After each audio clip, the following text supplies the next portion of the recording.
There are other different types of dementia, and depending upon where the difficulties lie, that in the illness determines the course of treatment. You can. All you have to do is want to do it. Yes. Want to be it. Can you set your mind to it? And this is who you are, and The grown men. We have the youth that we need to mentor, and we need to inspire, and we need to motivate. But I know, as a recent conversation between you and I, that you're also in the business of motivating grown men. Through that, I'm supposed to see God in it at every turn. So me going to the Sea of Galilee was to remind me of that, to refresh myself of that. It is all under control, that He does have it. It's just as clear as that fresh water that I saw.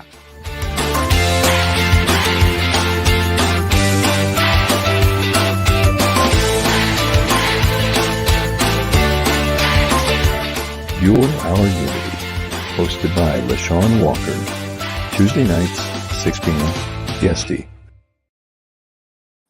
Welcome, everyone, to You're Our Unity, a show that wishes to spread a spirit of peace and love in the world, one conversation at a time. We want to encourage you to have faith, because it is with that faith, if you truly believe, that God will work all things out for your good.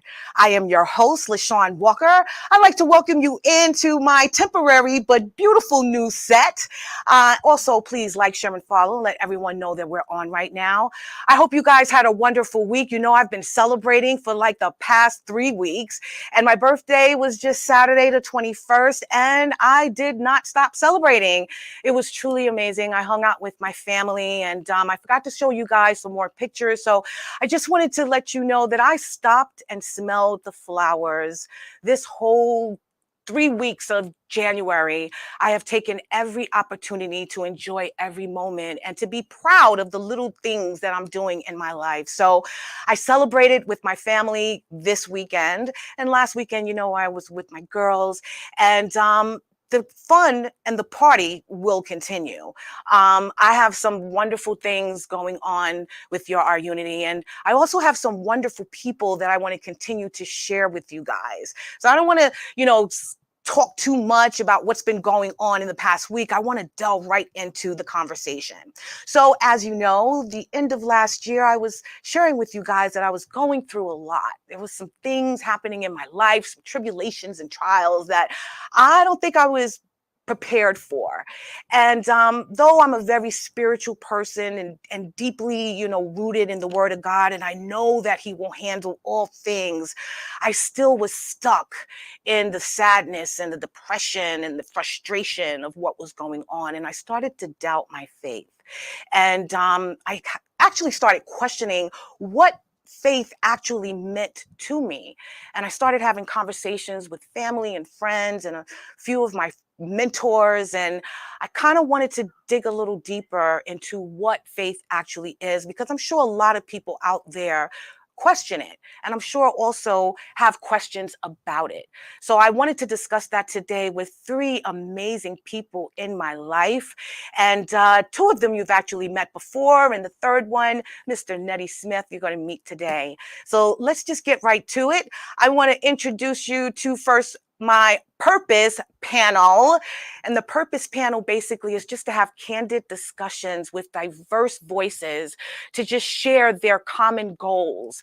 I want us to talk about real life issues and share what's on our heart, and hopefully we can inspire others. That is the mission and that is the goal. So this first episode of the purpose panel, I want to introduce you to my friend, my beautiful sister, Reverend Casey Jones. And the title of this show is Faith Impact. Reverend Kimberly Clemens Jones, affectionately known as Reverend Casey, is a Connecticut native, preacher, prophetic activist, author, and coach. She weaves her passions for ministry, coaching, and advocacy to help women and children reach their highest potential and assist them to align with spirit and their true selves. Reverend Casey enjoys using the tools she has learned over many years of advocating for women and children, such as emotional freedom techniques, EFT, certified general practitioner, and Reiki first and second degree. Now, known as a creator, developer, and builder, Reverend Casey served as a pastor of Valley Stream Presbyterian Church for 14 years. She is a soul care coach for Restored Life and founder of the nonprofit organization Community Healing and Caring Center Incorporated, which houses the Wanted Project, a youth mentoring program for boys and girls of color. The Wanted Project is also located in Ghana, West Africa, in the Senior Correctional Facility for Juveniles. She's also an author. She's currently a candidate for a Doctor of Ministry degree in prophetic activism and is sitting to defend her work in 2 days. Her project is encouraging Black women to embrace their legacy of prophetic activism through sharing faith stories. And we also have Mike Lyon. My friend Mike is the founder of Modern Peace Ministries, which seeks to save the lost, equip the saints, and renew the culture. He has created studies on topics such as the importance of the Judean wilderness and biblical stories, as well as the history of the separation of Jewish and Christian faiths in the time of Jesus. He is a graduate of Faith Bible Institute in Monroe, Louisiana, and has a passion for teaching and learning from others. Mike has a love for getting to know people from diverse backgrounds and cultures. His mission is to spread kindness and building communities of peacemakers. And we also have the talented Mr. Neddy Smith. He is an author, poet, educator, professional musician, and CEO at Neddy International. He was born in Montego Bay, Jamaica, West Indies. Neddy is a composer, a music producer, songwriter, bassist, and band leader. He has led and directed various music groups and is a music ministry. Presently, he's pursuing another of his long life dreams as a published author and poet. He's traveled extensively as a recording artist, performing his craft, and as a corporate training instructor, conducting seminars in broadcast graphics applications. He has worked extensively with some of the world's best musicians, and currently, Neddy conducts virtual and in-person music classes, storytelling, and poetry performance sessions for the physically challenged at the STAR organization. He also performs at festivals, clubs, and galas. And Neddy's primary goal is to bring a new generation of authors, poets, composers, songwriters, and music lovers to the attention of indie creatives, linking them through music, storytelling, and poetry, while appreciating and experiencing various genres of art through words, music, and expressions. I would like to welcome my wonderful guest, Neddy. How are you? Mike and Reverend Thank Casey, you. welcome to Our Unity. Hi. Thank you for having me. No problem. Thank you guys for being here. I hope you all had a great day. I know that you're busy, as we all are. It's the beginning of the year, and I know you just hit the ground running with all your amazing projects. But real quick, how was your day? You had a great day? Great day. Excellent, excellent. So, as I mentioned, I'm so grateful that you guys, came on the show today. As I mentioned earlier, dealing with, faith issues and questioning it and having just all of these things going on in my life at one time.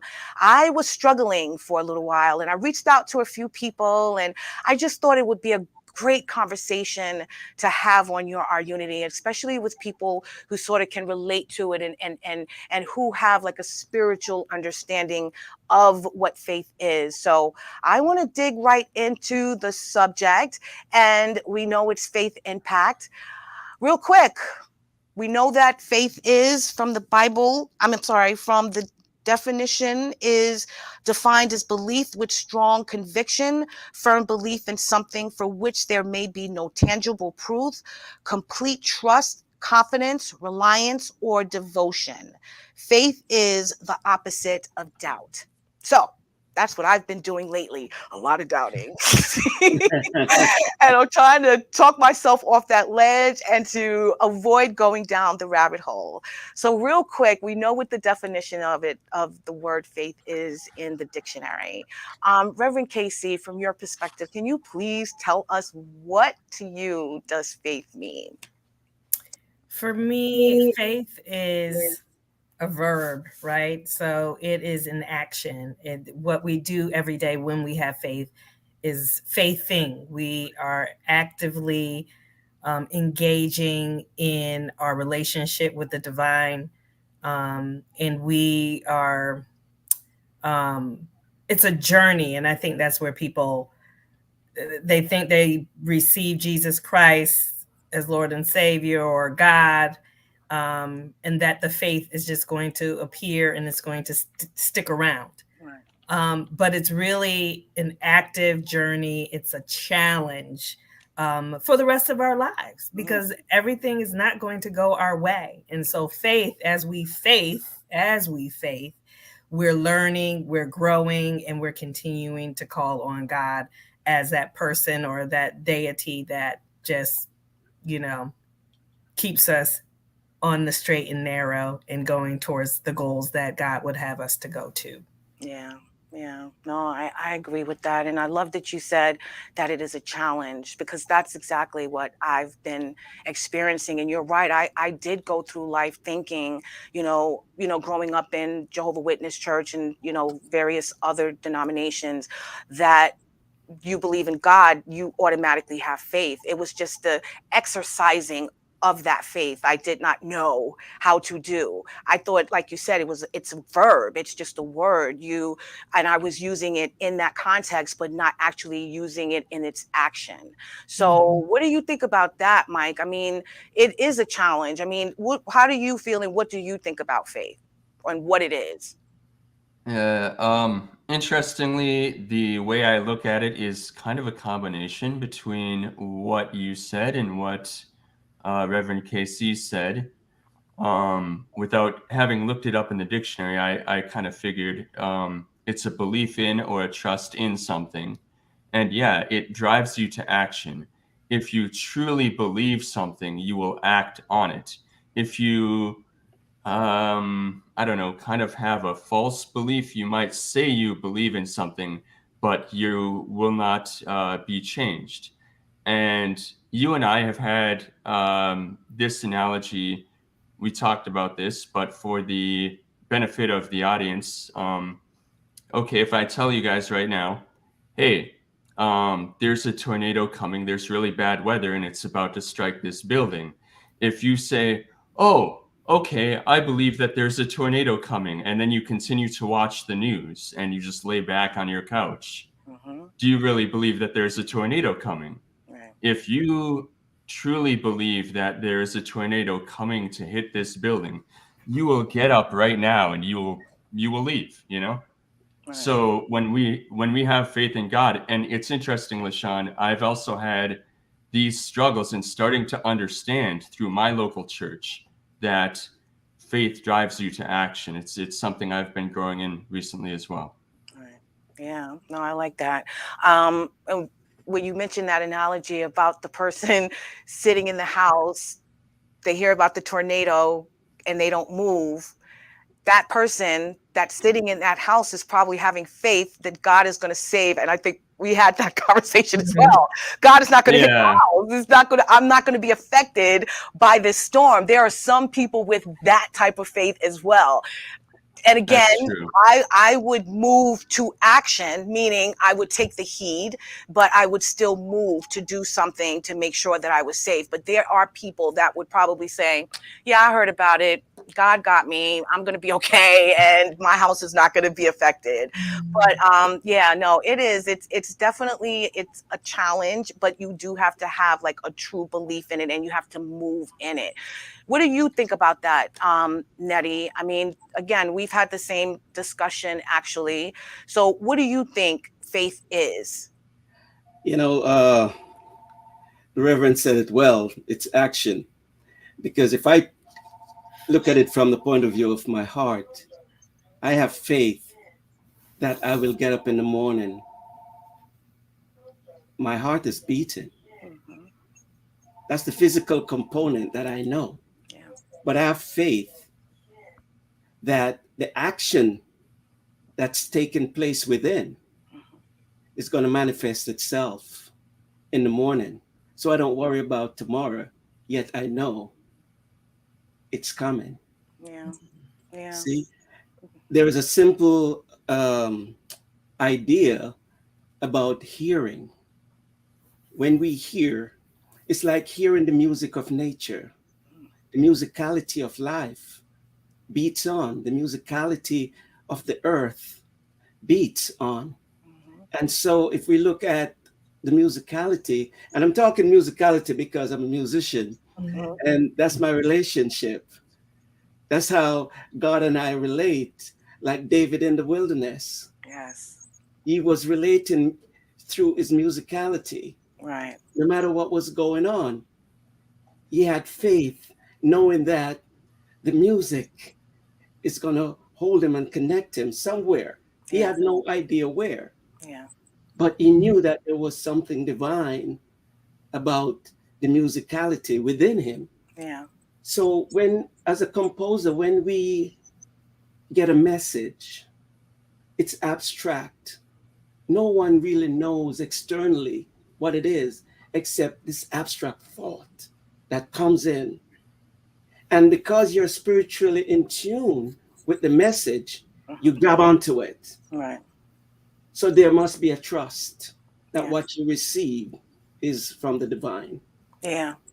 That there to me is the struggle.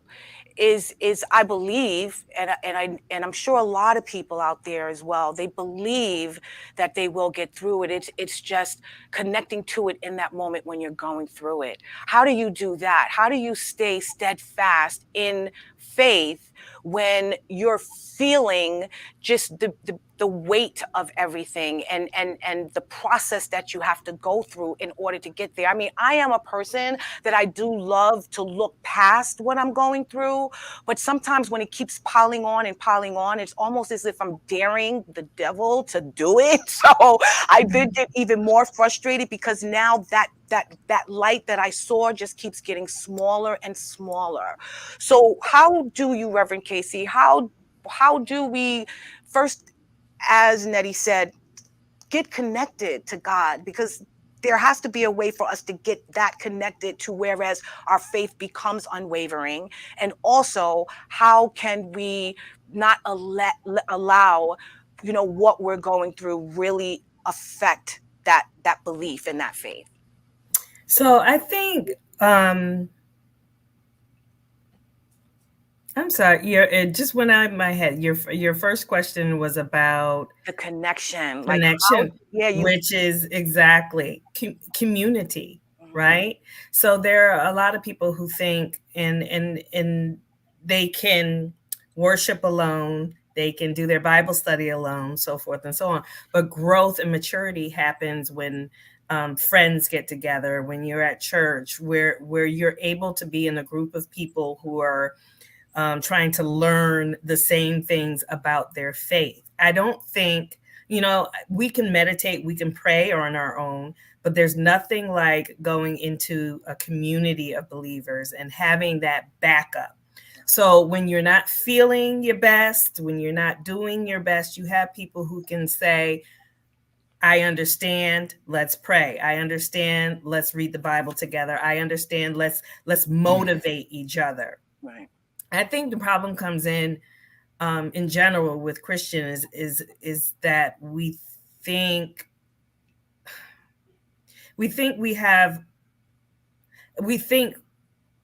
the right, not to have the right, but we are supposed to be happy all the time. Yeah. We're Christians, so we should be happy all the time. Yes. And it's less about the emotion of being happy, but faith is having faith even though you're down. Mm-hmm. Having faith even though you're going through the struggles, emotional struggles or physical struggles. Having faith, and you can do that by being in community with one another to uphold each other. I mean, the Bible was written, right? Right. For and about communities. So for us to think that it's we can stay in our homes or and I'm not bashing online preaching and services, because we have to do what we have to do.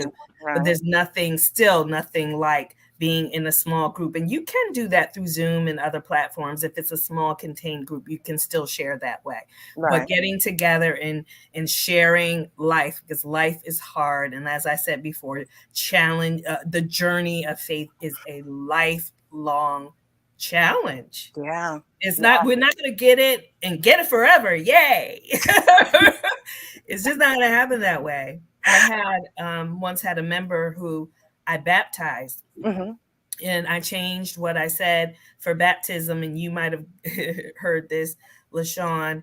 In baptism, you're not going to come out of the water and float on air with the angels. Because he was clear that afterwards that's what he thought was going to happen. Wow. And it's like, no, it's just a beginning. It is a beginning to your journey, and you have to walk out that faith. Yeah. No, I get it. And it's truly a journey. I did too. I thought once I got saved, I finally, got baptized, because my parents, they didn't want me to do it as a child. They wanted me to wait till I was an adult. When I finally became an adult and I joined this church, and I really felt like that change was already there. It was just me needing to get baptized, and I was going to all of a sudden change into this brand new person, and I wasn't going to do this anymore. I wasn't going to curse anymore. It was just only thing that I just knew was going to happen in my life. And no, honestly, it got harder. I felt like it got harder because now I'm trying to live up to exactly what I was reading and what I know God promised. And so, yeah, it is. It's definitely a challenge. I know, Mike, that you surround yourself with a lot of people who are like-minded, and you have that sort of support. How do you see, faith being utilized, in your circle? How do I see faith being utilized? Yeah, people, are they, because I know that you're sharing the Bible with them. Are they using it? Do they get it? Are they connecting to it? Yeah, definitely. And kind of as Reverend KC says, when we talk about having happiness, I think that's a common misconception that a lot of people have. And what we have instead is joy. And that's what I see in the people around me. And joy is not the same as happiness. It's an internal peace and a ability to kind of push through things even when things are hard, And I kind of liken it to being a tree. And it's funny when you're talking about when you first came to faith. Yeah, you were all fired up, and then things kind of started to happen, and you started to realize. And it's hard for us in those times. It's a process because we're a newly planted tree, right? And we don't have a lot of roots yet. Right. But as you lean into your trust in God, and as you test and know that He will come through for you, your roots grow deep into His soil, and you know that He's got you. But it takes time, and you have to go through those struggles. Yes. David went into the wilderness, and we as Christians, we often use the wilderness as an analogy of some of these struggles.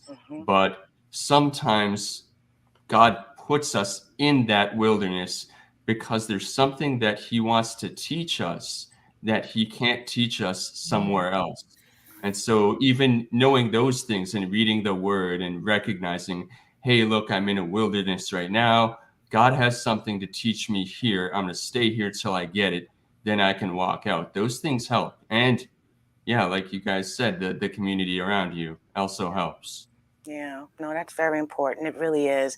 I know, older folks have that type of community because we, for the most part, either grew up in church, or at least we know something about it and the Bible and faith and religion.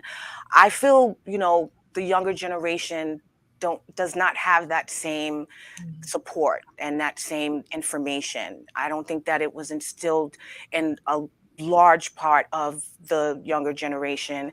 And so I don't know if they understand what that word actually means. But Neddy, if we had to teach children, what faith is, not knowing, through a religious, denomination, just by just being and living, how would you teach that or share that? Again, coming from a musical background, I'm able to envision what that piece of music is going to be like without even knowing what it's going to sound like. I started that thinking about the thoughts within me, what came to me. And those thoughts will have to go through a journey and become manifested so it can be understood from the outside. Right. I'll give you a good example. Before I led a music ministry, I had this vision that came to me. No one else knew why I was moving the way I was moving. Mm-hmm. I couldn't tell anybody else because it wasn't for them. They would not believe. And that is off the highway of my journey. That journey led me into the basement of a church, not in the main sanctuary, the limelight where everybody was. Mm-hmm. I would go there at lunchtime and I would spread eagle. No one was supposed to see me. I would lock the door. The pastors would come in and they would leave and I would still be there. Wow. Later on, a lady came and she wanted to put chairs out. There was nobody there. I just got the movement within me that says, okay, this is going to happen now, that's going to happen now. I couldn't tell anybody. So a lady came when things seemed to be looking, and she came and said, I'm going to hand out brochures. I said, you didn't come here to hand out brochures. You came here as a singer. She looked at me and laughed. Because what I saw through faith was her coming in. Wow. So when she told me she came to hand out brochures, I said, no, you are a singer. You are the helper that was sent to me. Wow. So when we think about teaching others faith, it's a personal experience and journey that one goes on. I can only gather those minds together. Like today, for example, one young man, if you think these people are disabled, we are disabled. We need to be enabled to understand their physicality and look at their possibility. Right. This young man said to me, who told you to worry? You know, I was playing this song, Don't Worry About a Thing. And another one by that says, Don't Worry. What's that guy's name? Don't worry. Don't worry, be happy. Yes. And a young man just came out and said, who told you to worry? And I said, you got it. You got it. Society told us to worry about paying the bills, doing the that, doing the this, and doing everything. You see? So if we have that faith, we have to testify to the young people of our own experience. Yes. So they can recognize within them their experiences so we can learn together. Yes. Yes. Experience to experience. Yes. I agree. I asked that question because my daughter, I mean, she's a very spiritual person as well, very grounded in it. But I feel that she doesn't truly understand the meaning of that word. And I feel that because she still tries to control everything when she says that she let it go. That could be, her sign, personality trait. I don't know, but I think it's she's obsessed with it, trying to control the little pieces when she sees them out of place. And that's the reason why I really asked that question, because I feel like a lot of the youth have that. They want to believe that it's going to be okay and it's all going to work out, but at the same time are truly obsessing over what different paths or what do they need to change in order to make it work or for it to get better or whatever the case may be. So I'm glad that you said that. It's something that they really have to find out on their own. You can share your experiences with them, but quite honestly, they have to uncover that journey on their own. So I agree with that.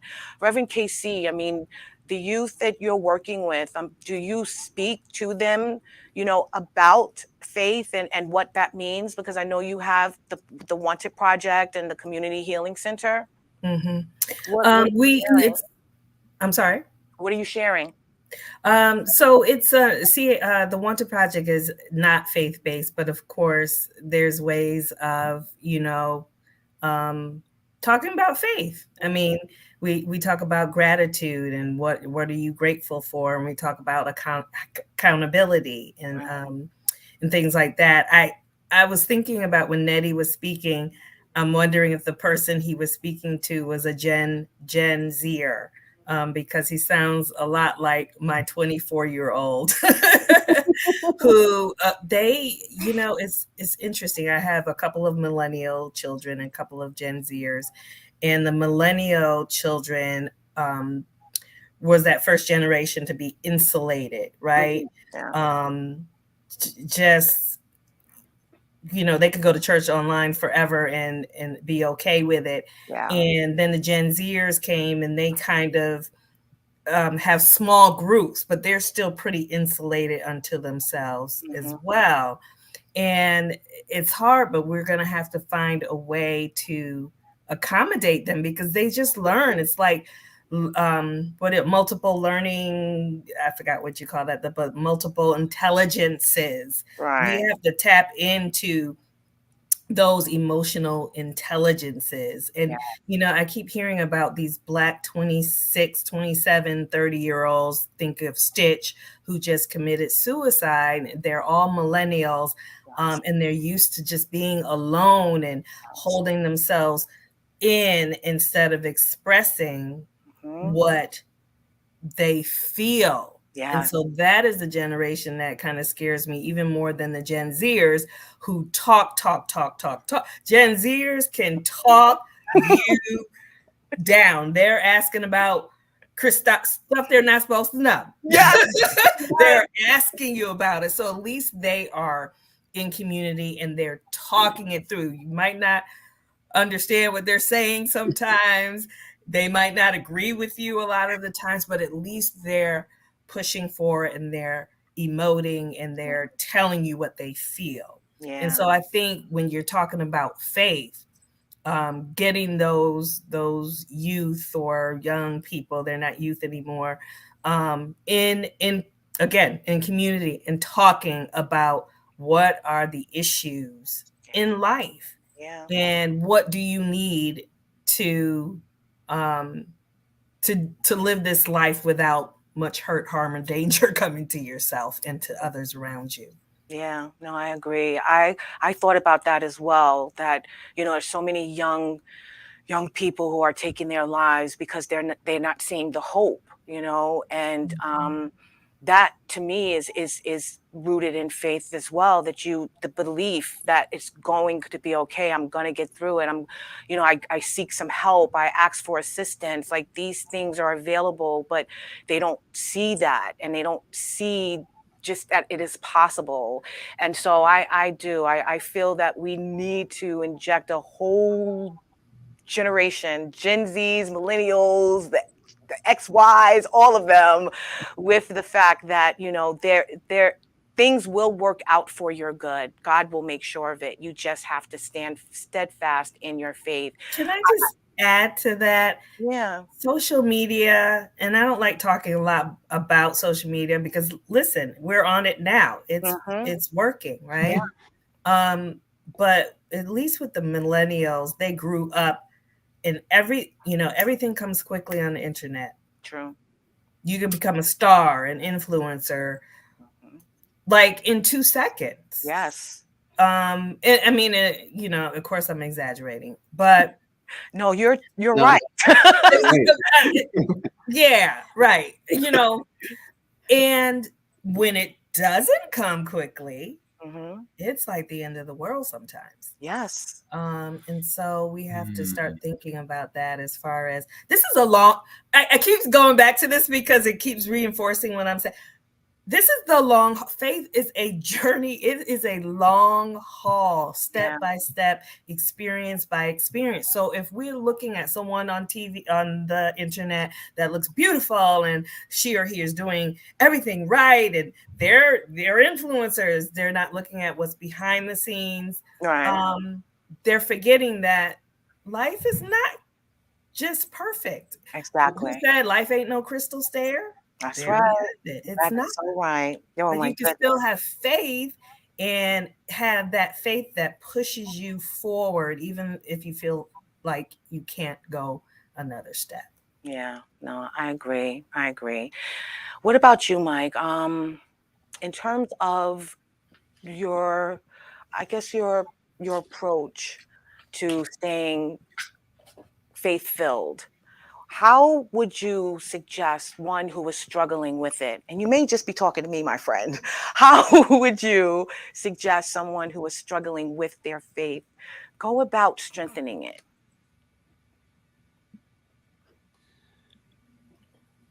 Can you hear me? I would okay. recommend just to, when you're struggling, to reach out to your friends.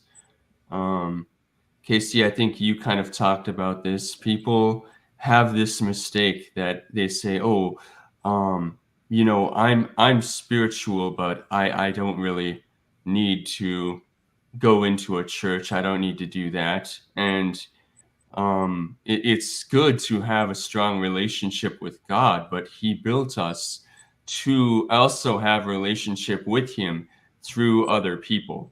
Right. If you're all about strengthening the vertical, your relationship with God, and you don't strengthen the horizontal where you're relating to other people, I've heard it said that you're kind of like, if you can imagine an upside down pear with toothpicks stuck in it. If you have someone who's a bodybuilder, right? They build all their body, they're nice and big in the chest, and they got like all that going on, but they don't got any legs, right? So it's an upside down pear with toothpicks jammed in. Well, okay, that's good. You've got your relationship with God, and you're strong in that. But you're a pushover. Somebody can come and just knock you down. You need to have relationships with other people too that can help you through those moments. And as we grow in our faith gets stronger, and we can endure that more. Yes. Yeah. No, you're absolutely right.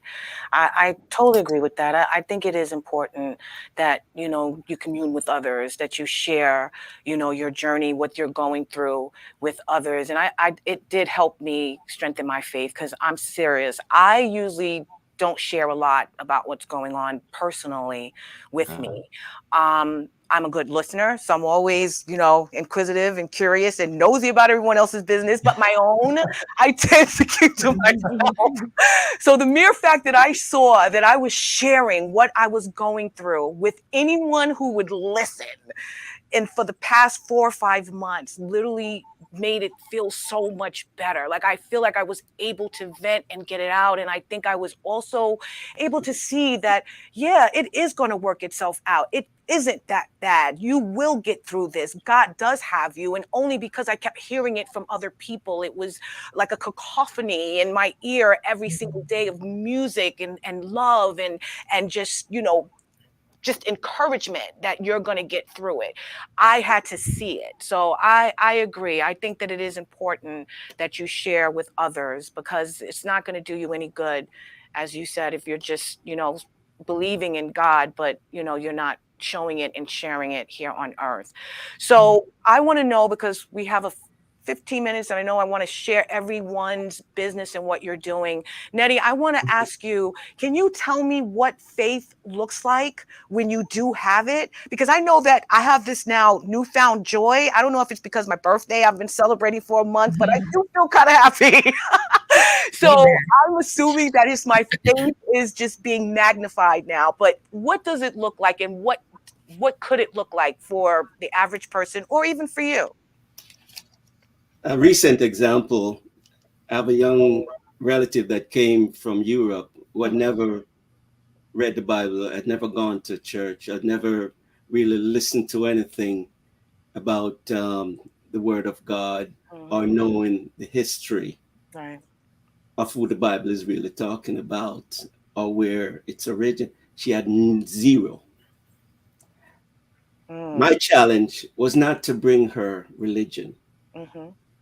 My challenge was to speak to her, hearing the word. So I had to define the word through Genesis, John 1. In the beginning was the word. There was nothing. I taught my kids geometry, trigonometry from the Bible. Mm-hmm. You see? And there is so much lesson in there. So I remember when this was like, she just left. She was here for 2 weeks. Oh, nice. So she said to me, when I get home, I'm going to get a Bible. Nice. And I'm going to read that Bible. Because the different discussions we had nothing to do with religion. Right. How can I talk to somebody about religion who I'd never heard it? No, I have no idea about it. They're online. They're doing this. They're typing faster with their thumbs than I can even type with my 10 fingers. Yes. No. So the relationship that I had to build was more of an oral relationship, talking to her and she listened, because it is by that trust came.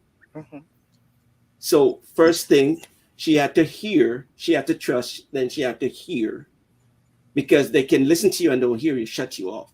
Right. Yes. So you can't just, knock somebody over the head with the Bible. It means nothing to them. So I had to develop that trust. So we went out to the beach and we walked, we video shot, and, we took pictures, and that began to break down the barrier that was built up over these years. Wow. And let me tell you, the wall was thick. Wow. You see? And I remember we were at the dinner table. And in fact, when we had that little production meeting, she was in here with me. Oh, wow. Okay. And she heard. And that conversation continued. So thanks to that pre-production meeting. That's what I was going to say. Oh, it was supposed to happen. Absolutely. Oh, beautiful. So when that happened, it was the ice now just broke. Yeah. And then she was free to come and talk to me daily, on a daily basis, until she left. And the day she was leaving, I'm going to read the Bible. And I gave her Job. Wow. Wow. Yeah. That's all. That's amazing. Get too deep. Just read it. Yeah. That's the book I'm in actually right now. I started the Bible over last year. You know I'm behind if I'm in Job, but I'm in Job. Take your time. Yes, exactly. But I'm telling you, I needed it at this moment. I think that it came I started reading it exactly when I needed it. Yeah. And I'm appreciating it now. I've read it 1,000 times. I hear, the quotes from it 1,000 times. Oh, But yeah. to actually read it with what I'm going through, it's a whole new meaning to it. It has a whole new understanding to it to me now. And that man endured a lot. What am I complaining about? And remained faithful, Absolutely. unwavering to his core. Who am I? So I'm just, it's just amazing how all of this is sort of unraveling and playing out. The fact that you had that young lady in the room with you the day that we were discussing Yeah. this, and me going through this and saying, oh, my first show for the panel should be about faith, which is so broad because we have a whole series that we will be discussing on this very topic. We're just hitting the surface right now. Yeah. So Mike, tell me real quick, I mean, what does faith look like to you?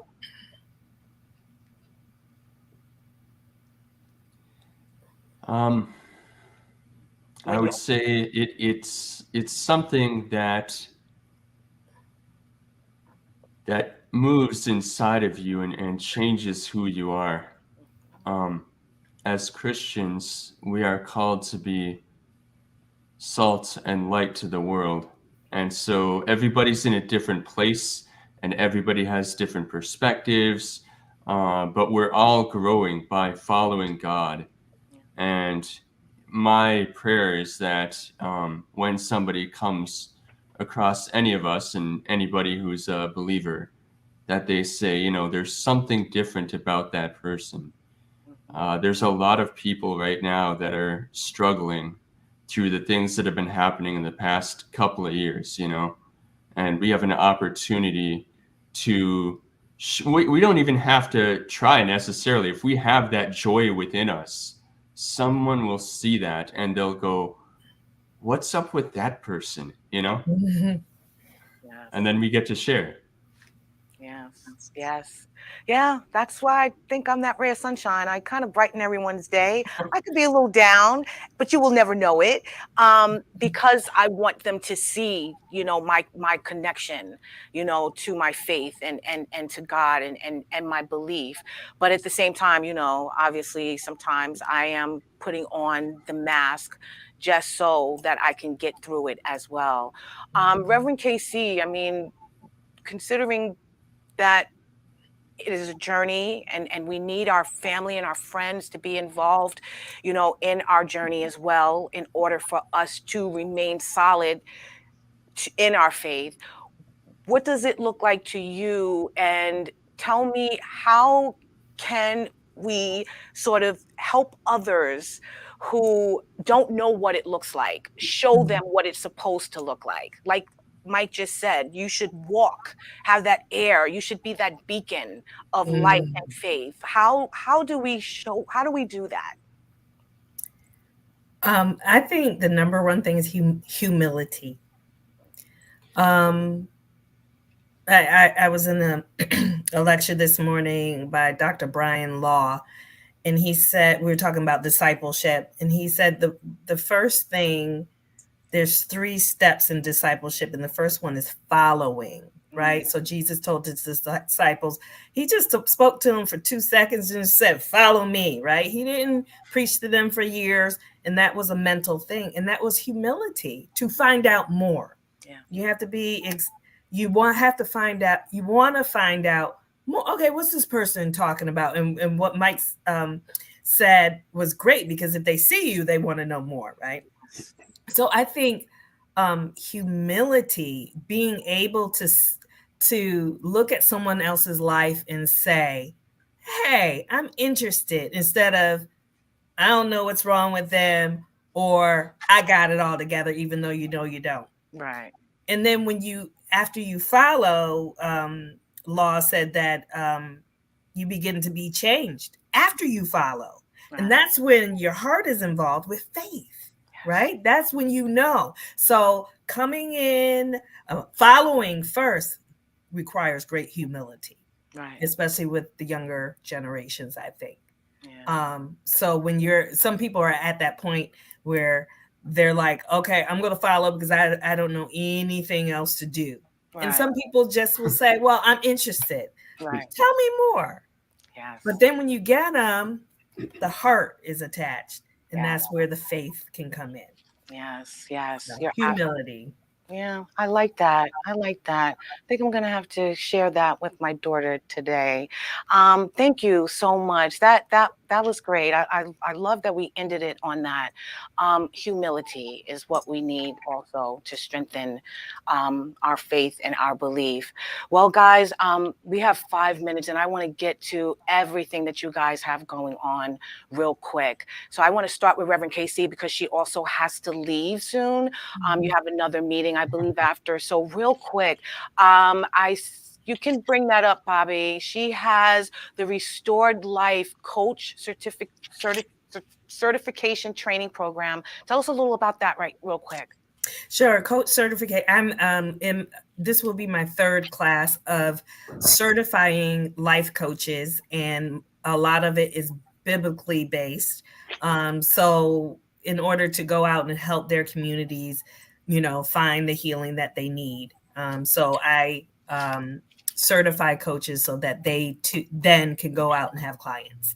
I love it. And help heal somebody. And you were in my class, my second class, I think. Yes, exactly. Yep. And it was amazing. I love it. And yeah, I'm getting some real good use out of it, my friend. I really am. All right. So Very I'm good. enjoying it. I can't wait, to work with more clients, but it's awesome. Your class is amazing. I love the spiritual journey that you took us on during that class. I learned so much about myself during that training program. And I advise everyone to get involved. And the Wanted Project as well, you are the registration opens when? It's open now. We start classes for girls on the 13th of March and the boys of March 16th. Those are Thursday evenings. Oh yeah, thank you for reminding me. And then we are having Living Healthy with Long Island's biblical health coach, Dr. Ray Omid, and he's coming in person on March 5th. So please RSVP if you're interested in coming, just so we can have enough snacks for you guys. I love it, love it. Well, there is Reverend Casey Jones information. She is the founder of Restored Life Group and the Community Healing and Caring Center. Her Instagram, Facebook, are there. It's Restored Life Group is that Gmail? I can't really see from the top one.com. And yes, okay, so she has her email, she has her Instagram. Please follow her. She's an amazing woman, truly, truly amazing. And Mike, I see he left. I don't know if he's going to come right back, but he has Modern Peace Ministries, and basically he just wants to teach everyone how to be kind. There is there he goes. Mike, you're back. We were just speaking about Modern Peace Ministries. Real quick, please tell us a little about it. Can you hear us? Yes. So yeah, you put me on the spot. I just got back. Okay, so when a couple of years ago, I think God called me to this ministry, and as I spoke to a little bit already, I think that God has called us to have deep connections with one another and to be light and salt to the world. Yes. And so I'm working now with some friends that are in a local church, and we're learning a lot of different things, but that's where I want to go. Like I say, I want to see the lost saved, the saints equipped, and the culture changed. And so that starts with us. And I'm designing a lot of teachings, and I'm learning myself as well. But it's a wonderful thing to see the people that I'm leading and how they are being moved by these things. I love it. There is Mike's information as well. Please reach out to him. You're on Discord. They're probably going to copy and paste. I don't know how they're going to do that, but please reach out to him and follow him as well. And then, Neddy, we have less than a minute. Please, my friend, tell us a little about you. This is Pokemon. This is Pokemania. Pokemania. Yes, please tell us a little about what you have going on real quick, my friend. Yes, with Star Organization, I deal with the disabled and physically and mentally. Mm-hmm. And I also, in fact, I just picked up a new contract for 6 months with a new organization that deals with the elderlies. Right. And it's all through music. And that's the power of music is really, I don't call it music therapy. Mm-hmm. It sounds too medical. Yeah. It's music, words and expressions. Yes. Because through music, I want them to say words. Don't really remember words of song. Just say hum or do whatever word comes to mind. Right. And also expressions. Let them move whatever they have to move during that entanglement. Right. You know, and I say entanglement in a more scientific way, but you know, that's quantum physics. Sorry about that. Yeah. No, I love it. It's all bringing music to a people that needs to see movements in their words and expressions. I love it. All right, Neddy, thank you so much for that. There is his information as well. Guys, I want to thank you so much for this candid conversation. We will be back next month, and we will be finishing the series on faith and what it means and how we can get connected to it deeply, madly, and passionately. I want to thank each and every one of you for being here. And again, I also want to show real quick a little song that Neddy Smith worked on, composed for Your Our Unity. So I want to literally play us out. So I want to thank you again, Reverend KC, Mike, and Neddy Smith. I also want to thank you, the audience, for joining us tonight on Your Our Unity. Please remember that peace and love is in the palm of our hands. Let's go out there and spread some love, give some love, share some love. So we're going to play real quick our song by Neddy Smith, and I want you to have a wonderful evening. And remember, I love you. Have a good night. Say good night, everybody. Good night.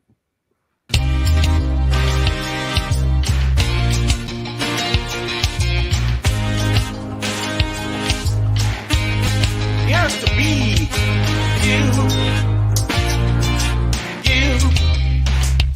you're our unity. You're our unity. No one is an island. You are my brother, my sister, my friend. A new day is dawning. You're our unity. Wake up from your slumber. Remove the veil from your eyes. Give a helping hand. Let us begin to renew our minds. Remove the veil from your eyes so you can see those lies. Decode your mind and speak the truth. Humanity awaits your future.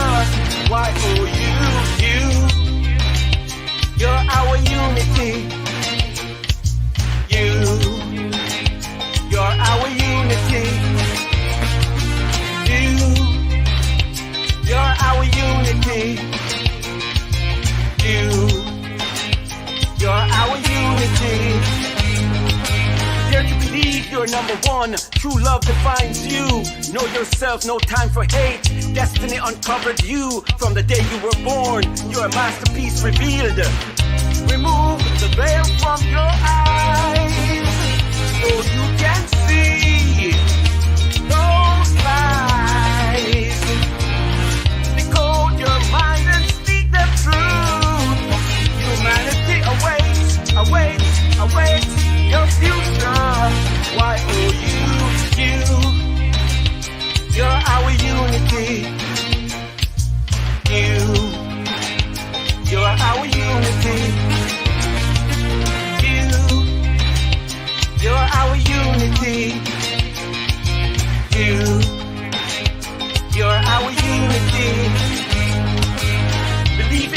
yourself, know what's in your heart, own your destiny. No one can deny you. Time waits for no one. Give yourself a chance for life and love. You, you're our unity.